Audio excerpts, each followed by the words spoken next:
I was reading the FLDS about when you read about like the details of what that life looks like, these guys that have like tons and tons of wives, they have to like rent entire like fleets of buses to go on family vacation because they have like it's insane.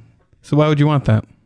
My full-time stint with Libertas Institute, we say we change hearts, minds, and laws. You got to use the Italian like, hand motion. Oh, I was thinking, I just want to go like Pablo Escobar with it. So we change laws. That's kind of our shtick. Is we're up there advocating for reform and more freedom.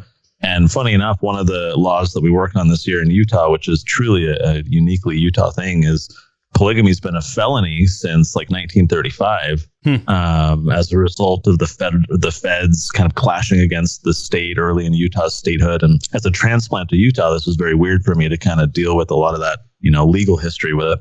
And what's interesting is the FLDS was actually the reason why I got pulled into politics and liberty to begin with. I was newly married. I had just graduated from BYU, totally ignorant about a lot of this stuff.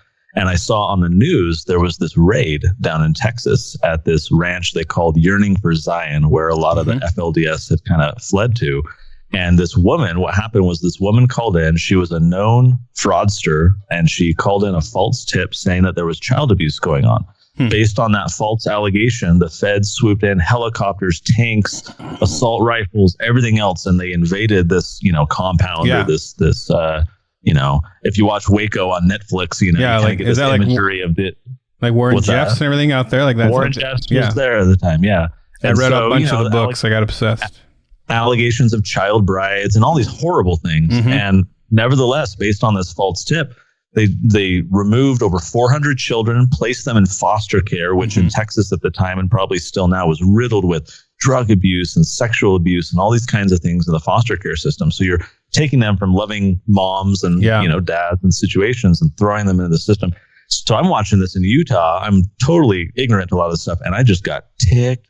And I didn't know what to do. I started an online petition back in the day when those, were kind of new and novel, and got a bunch of signatures. That was the first time I was ever on the news. And so that issue kind of pulled me into this broader political awakening where we work on dozens of different kinds of policies now. But this year we got the felony. We basically decriminalized polygamy. And what's weird about it is with the Warren Jeffs of the world, they would never actually prosecute them for polygamy. They would find the wire fraud and the child bride stuff and other crimes, but they would never actually prosecute. And so that was the weird thing. There was a Supreme Court lawsuit called Lawrence versus Texas, right, which kind of said sodomy laws are unconstitutional. What happens in the privacy of someone's bedroom, et cetera, et cetera. And then broadly that applies to things like polygamy and so forth. And so you had this law in the books that was felonizing all these people, but wasn't actually being used. But what it had the effect of is it pushed them down in the shadows where the Warren Jeffs of the world could rise up and kind of abuse them and say, oh, if you step out of the line, they might take your kids away. And it really allowed them to perpetuate abuse. So the idea for us was, let's remove the felony, let these people just be part of society. They won't be as scared to kind of report abuse and come out. And so it's a very bizarre issue for me as a transplant to Utah, but a very real thing for like tens of thousands of people who practice that lifestyle, love it or hate it. But for me as kind of a civil libertarian, I was seeing that the government was really mucking up a lot of stuff. And so it's been an interesting thing to work on. Yeah, it was a crazy mess. I remember reading about that, and they're just scooping up all these kids to random homes. And I remember when I read about it being very torn, I was like, I hate what's happening here, in specific ways, but that was not the right solution. It's just like rip all these children from their families. Yep. It was very much kind of an ends justifies the means type of argument, because they did find evidence of child brides when they went into their little take the 12-year-old away from Warren Jeffs, it might be a good idea, but take 400 children away from all their moms, maybe not. Yeah. And what was even worse was the argument they made in defense of that basically kidnapping. They said, well, they might be abused in the future. Like, okay. What?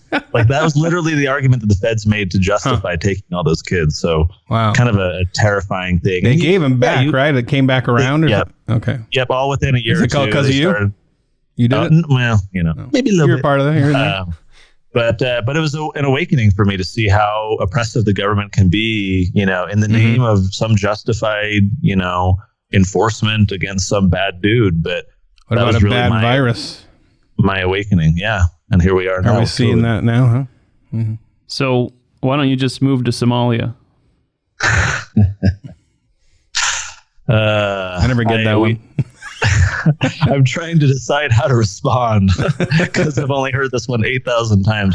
So one fun thing we do at the Tuttle Twins is every April Fool's we put out, because we're always saying, here's the next book, here's the cover of the next book. Our audience gets excited. Well, every April Fool's we put out an April Fool's one. And so a few years ago, we designed a cover. You can find us if you go dig through our Facebook page photos in the archive. We did one called the Tuttle Twins Move to Somalia. And, they've got the attire and there's goats on the street behind them. And, so we've given it thought. We're helping people understand that's what it takes.